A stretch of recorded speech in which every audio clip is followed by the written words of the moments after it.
তোমাদেরও বলবো যুবদল ছাত্রদল, তোমরা কারো ব্যবহার হয়ে না।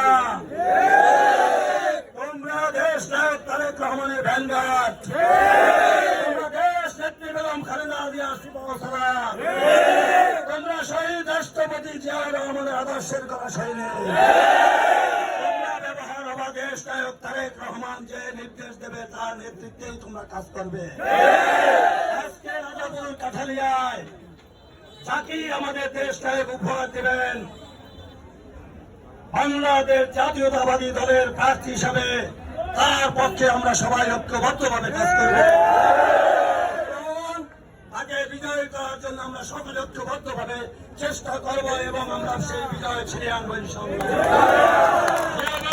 1997 সালে দেশ নেত্রীকে আমার উপহার দিয়েছিলাম এই আসন, 2001 সালে যেভাবে দেশ নেত্রীকে আমার উপহার দিয়েছিলাম রাজাপুর কাঠালিয়ার আসন, এভাবেই আমরা তাদের উপহার দেব ইনশাআল্লাহ। তাই আমি বলতে চাই, আমাদের যারা রাজাপুর থেকে আপনার ঘটনা বিতাড়িত করতে চান, আমরা আমাদের এই দলের সাথে অঙ্গাঙ্গিভাবে জড়িত। আমরা সেই ছাত্রদল, যুবদল, বিএনপি বিভিন্ন পর্যায় থেকে আমরা নেতৃত্ব দিয়ে এখানে এসেছি। আমরা কেউ জুড়ে এসে বসিনি।